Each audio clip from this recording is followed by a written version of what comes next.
Antonio police chief revealing today the bullet that killed her may have been from one of his officers. Tonight, we dig into the suspect's criminal history, showing why he was a wanted man before Monday's deadly standoff. Getting vaccinated is your best defense. City and county officials uniting again, urging people to get vaccinated as hospitalizations climb. A 15-year-old Dilley girl lured to Florida through a popular social media app. Tonight, police sharing how you can protect your children from online predators.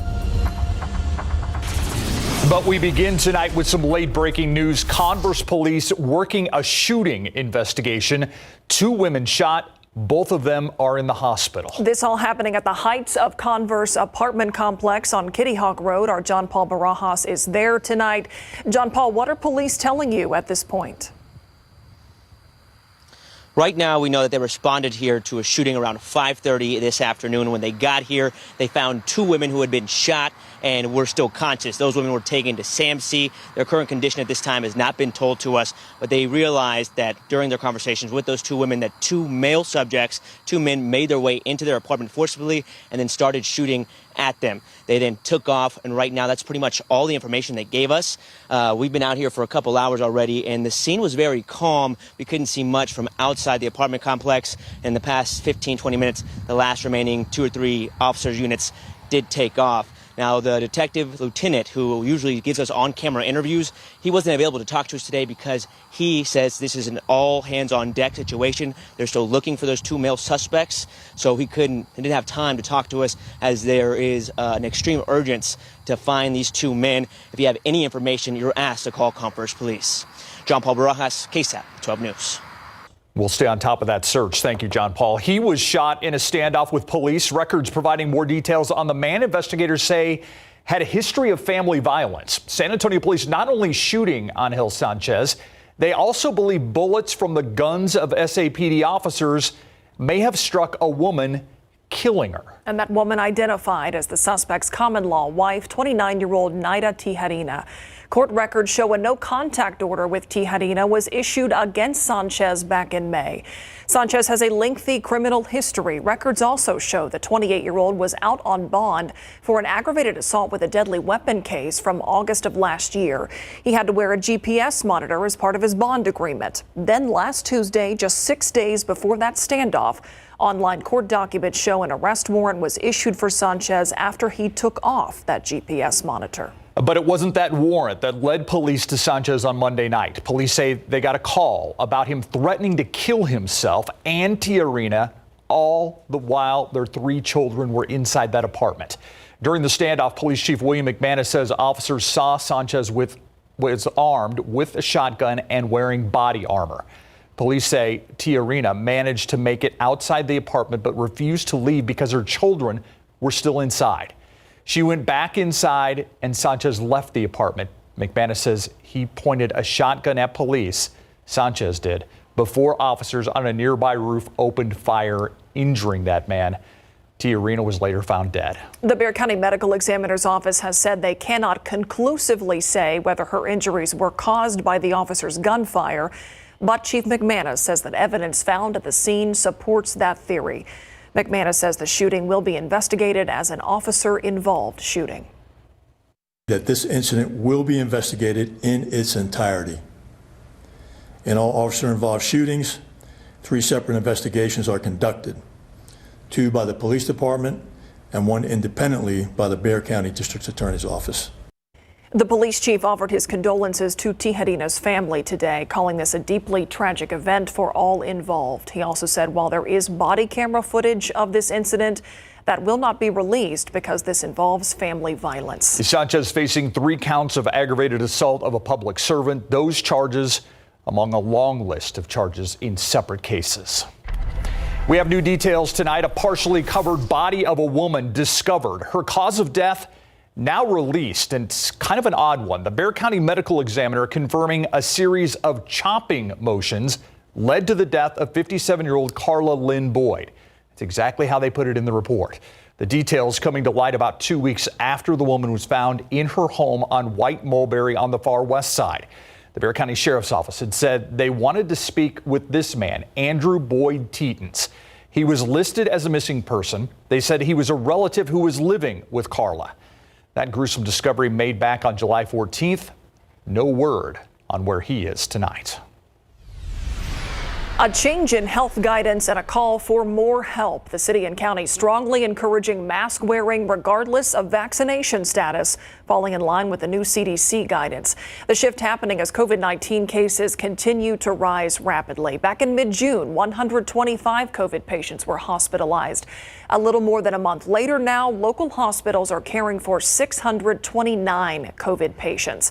192 in the intensive care unit, 86 people are on ventilators.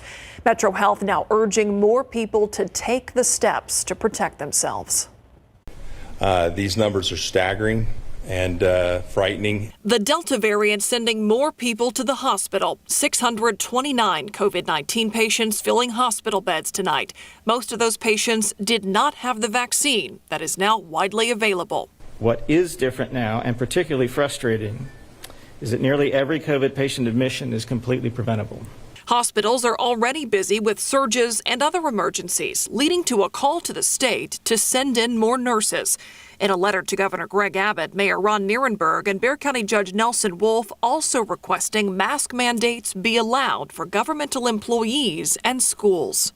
Schools should be able to do that. Those younger than 12 can't get the vaccine, but for those who can, Metro Health says it is your best defense. Dr. Junda Wu trying to appeal to those who are still unsure about the shot. If you've been waiting to see if it's safe, the vaccine trials started more than a year ago, and hundreds of thousands of people in the U.S. alone have been vaccinated. Some may be relying on antibodies developed after surviving COVID-19.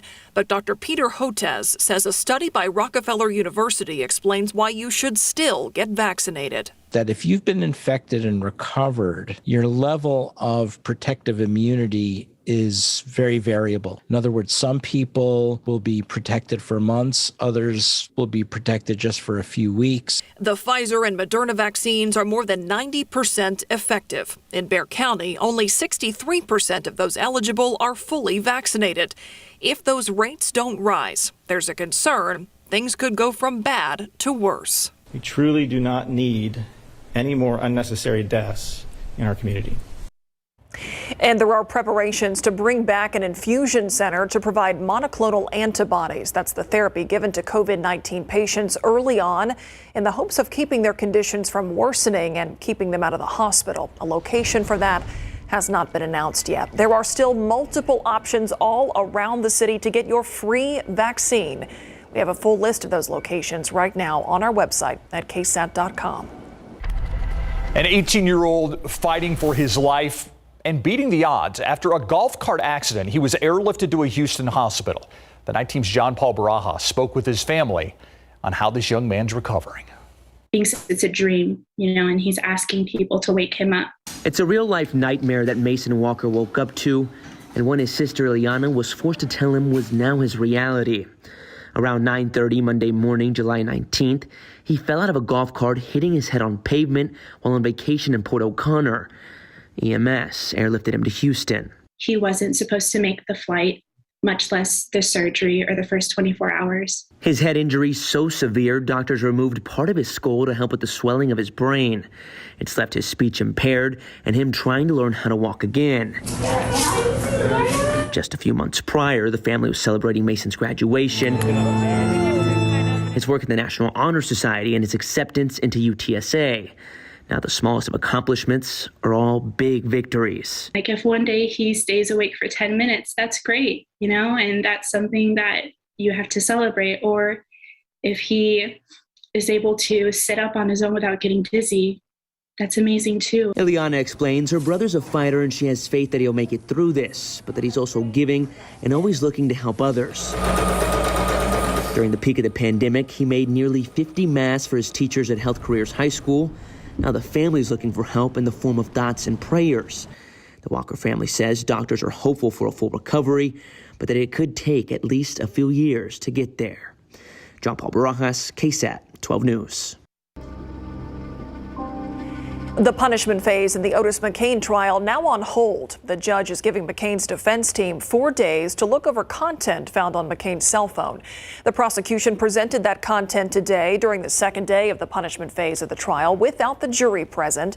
It includes screenshots of articles about the murder of SAPD Detective Benjamin Marconi, videos of how to take apart a Glock pistol, and pictures of other officers around the U.S. killed on duty that year.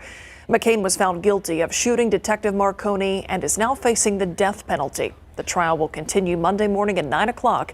You can watch that live on KSAT.com. A new executive order for Texas. Still ahead on the Nightbeat, Governor Greg Abbott argues it helps in the fight against COVID-19. The controversial plan that targets one group of people. And a girl in Dilley lured to Florida. Police say a gaming device helped connect that suspect to the 15-year-old. What investigators want parents to know. Next on the Nightbeat.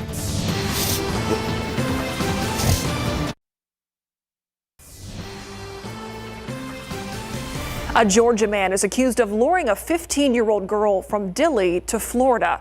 Dilley police say he'd been communicating with the teen online. He's since been arrested thanks to the help of multiple agencies. Investigators say this case highlights a bigger issue in the world of social media. He tells the Night Team's Japhanie Gray what parents and children can do to avoid online predators.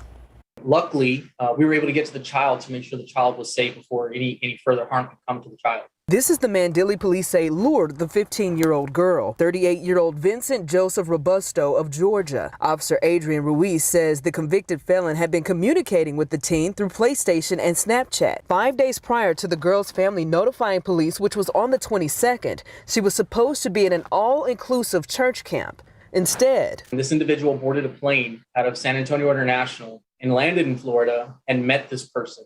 Now, what we don't know yet is whether she knew this person to be the person they were claiming or if they were claiming to be somebody else. Ruiz says at first the family was not worried that the teen was not communicating with them, but red flags went up while tracking her location. When they started noticing that she was at a residence and she still wasn't replying, that's when they began to get a little worried. In collaboration with the Charlotte County Sheriff's Office, officials found both Robusto and the girl in a home in Port Charlotte. She's now back in Texas safely with her family. Robusto in the Charlotte County Jail facing 5 criminal charges, including imprisonment of a person against their will, possession of drug paraphernalia, delivery to a minor, and interference with child custody of a minor. Dilley police now raising awareness to parents to be involved with everything their child is doing, especially in today's age of modern technology. If they have a camera, if it has internet access, and if it has a microphone, your child could be a target.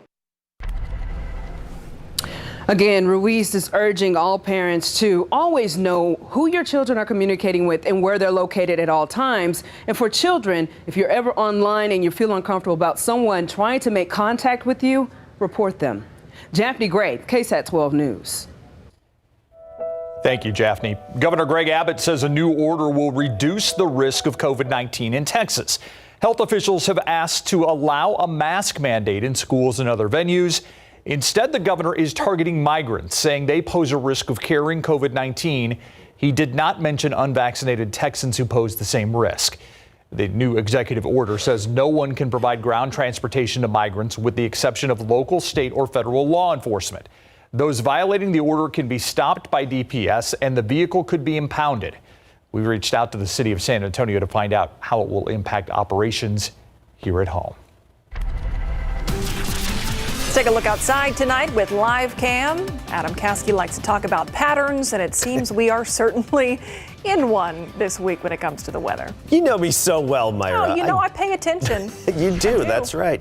And we are in a certain weather pattern right now. And typically weather patterns last on the order of 5 to 10 days. They shift a little, then you can fall back into that pattern. And we're in a pattern now of mainly seasonable temperatures. That's one thing. We haven't hit 100 and it's not in the forecast anytime soon. Lingering evening showers out there. I mean, we're talking far west of San Antonio. We'll get to that in a bit. More rain chances in the days ahead. Minor opportunities here and there, but temperatures remaining near average. May feel hot to some, but it's actually pretty typical for this time of year. All right, let's get to the radar. Val Verde County, we've got some lingering showers, a little bit of lightning and thunder. We're talking Devil's River State Natural Area, just up the Devil's River there. And that's all pushing off to the northwest. Still a little bit of upper level energy supporting some of that. Where you see colors on the map here, that indicates we've had some rain. So that bright blue closer to the coastline, Victoria, Goliad counties, and even off to the west, Edwards, Rial, and parts of the hill country there, I-10. And Edwards Plateau, they had some shower activity. And that's all we have lingering out there right now. Otherwise, a clear sky and continuing to clear out through the night, where we still have some of those showers hanging on north of Del Rio. You look at the rest of the state, West Texas getting in on some shower activity. That was good because we still have a bit of drought right along the Rio Grande, basically between El Paso all the way down to Big Bend National Park. It's just good to see some maintenance rain out there for some folks as well, even if you don't have the drought. This is the same disturbance, this counterclockwise swirl that we've been talking about the past couple of days, kickstarting a lot of convection in parts of Mexico and even down in the valley. So they got some rain today, and the extra clouds kept their temperatures down a little bit. I mean, Laredo, not even near 100, not even 100 for the high temperature today. So the upper level high, the big blue H, that's centered just to the north of us. This is one of those patterns that when it takes hold, due to the clockwise circulation around the highs, that gives us this easterly flow aloft, and it keeps the door open for little disturbances and little ripples in the flow to kickstart a few showers. And that's what we have right now, and we're going to have it for a few more days. That upper level high really isn't going to plant itself right overhead anytime soon.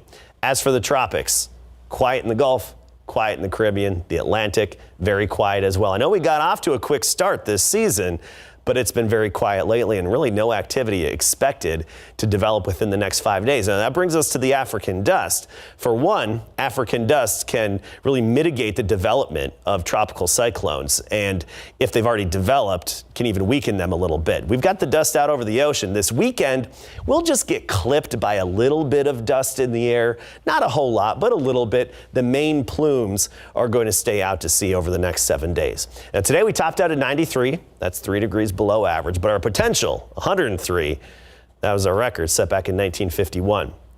Right now we're at 82, dew point is 70, so it feels like we're 86. Divine 81 along with Bandera, Bernier 79, Converse now 81 degrees. Laredo at 84, Del Rio still 90 degrees out there. 75 tomorrow morning, 93, 94 for the high temperature, so very similar to what we had today. A lot of sunshine tomorrow. East-southeasterly breeze at 5 to 10. Del Rio back near 100 for a high tomorrow. Kerrville about 93 and Pleasanton 95. And for the most part, you look around Bexar County, surrounding communities, and we're in the mid-90s. Castroville, for example, 94. Next chance of rain then comes next week, Monday, Tuesday, week front. Could kickstart a few showers. We will keep you updated as we may be modifying those rain chances. All right. Thank you, Adam. All right. Talk about updates. A lot of people wondering what is going on with the Cowboys franchise quarterback, Greg. Yeah, it's just a shame because, he's worked so hard to get back here for the last 9 months for that ankle injury, and now he suffered a shoulder injury. We will actually visit with Dak about that injury and just how long it may keep him out of practice and out of some preseason games. And Deshaun Watson not only is in camp, he's at practice coming up.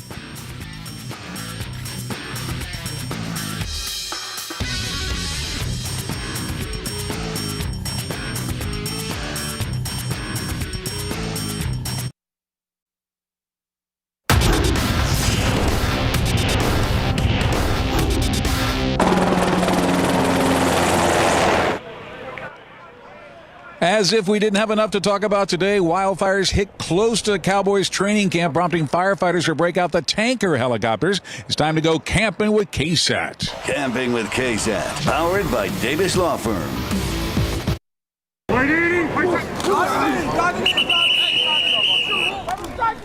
And it's also the first day of pads in Dallas Cowboys training camp, with only a week to go before they face the Steelers in the Hall of Fame game in Canton next Thursday.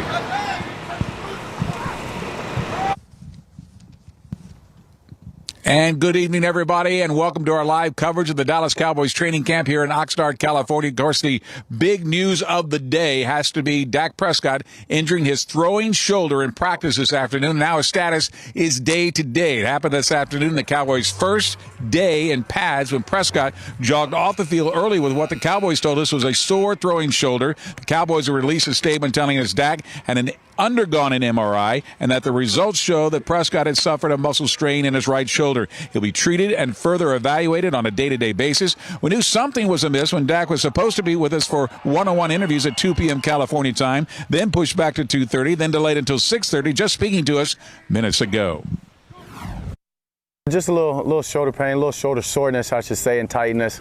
Felt it a little bit yesterday. Came out today, was going to work through it, and just felt I should be smart. I've got a long time to go, get a day of rest or so, and just get back at it. Didn't obviously want to push through something that could potentially make it worse, so everything's fine.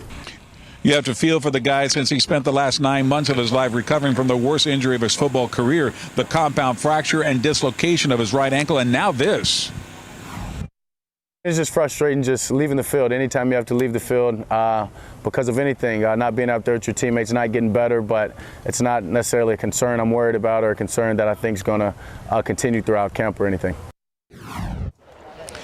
Well, that's good to hear, and that wasn't enough. A wildfire broke out near Cowboys camp this morning, just on the other side of the golf course that is adjacent to the Cowboys training camp. Helicopters from the Ventura Sheriff's Department, as you can see, large water tankers were called in to help douse the blaze that was still burning this afternoon in a riverbed. Such is the life in Southern California. Deshaun Watson not only showed up at the Texas training camp, he was on the practice field. Next.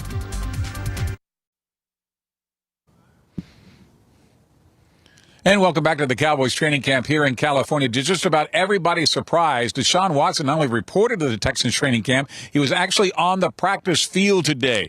Surprising since he has actually demanded to be traded still, and he's facing 22 civil lawsuits accusing him of sexual assault and misconduct during massages. The NFL is also still investigating the allegations. There's still a chance he could be suspended before the season starts. Still, he was on the field with his teammates today, avoiding a $50,000 a day fine. You know, he's been in meetings. He went through the conditioning test, you know, just like however many other players that we had that were here. So, again, we're going to take it one day at a time, Ed. You know, we're going to do what we feel is best on a day-to-day basis. Well, he's healthy right now. We know exactly. We know a little bit more right now when we come back and watch the video of where he's at. And we want to make sure that tomorrow when we come back out, if we feel like we need to give him some more reps, we'll give him some more reps. The big question no one will touch right now is if Deshaun is more of a distraction at this time than he's worth having him in camp. The Texas A&M Board of Regents surprised a lot of folks today when they recommended to University President Dr. Catherine Banks to support expanding the SEC to include both Texas and Oklahoma. It was not a unanimous decision, with Mike Hernandez III opposing the motion. In doing so, the Board of Regents said it had concerns about the communication process, but this expansion would enhance the long-term value of the SEC. The SEC members vote tomorrow. Our San Antonio Spurs are holding a draft party starting tomorrow night at 7 p.m. at Smoke Barbecue Sky Bar. The Spurs have the 12th pick of the NBA draft, are failing to make the playoffs for the second straight year, and they will also have the 41st pick in the second round. The Coyote will be there, and there will also be a COVID-19 vaccine clinic on site thanks to the partnership with HEB. Here's how it all stacks up tomorrow at 7, Smoke Barbecue at Sky Bar. You'll hear about that tomorrow night on the Nightbeat. Here's the latest medal count from the Olympics in Tokyo. USA on top right now. China is second. You take a look at that, 35 overall medals to 28, 13 gold for the United States. Well, that's going to do it for our coverage from the California training camp of the Dallas Cowboys. We had it all today. Dak being injured, the wildfires, and, of course, the first day in pads. We can hardly wait to see what tomorrow brings. Live from the Dallas Cowboys training camp, Greg Simmons, KSAT 12 Sports. An eventful day in California. Thank you, Greg. We'll be right back. All right, looking at tomorrow, we'll start the day at 75, then top out back in the low to mid-90s. We're thinking about 93, 94 around town. You get out to the border of Del Rio, 101, even Laredo, triple digits again, but Bernie 92, 93 Timberwood Park, Elmendorf, a high of 94. And looking ahead, don't expect temperatures to really change much, which is really near average for this time of year in the mid-90s. But more rain chances come back to the picture early next week. We'll stay on top of it. Thank you, Adam. That's it for the Nightbeat. GMSA at 4:30. Have a good night.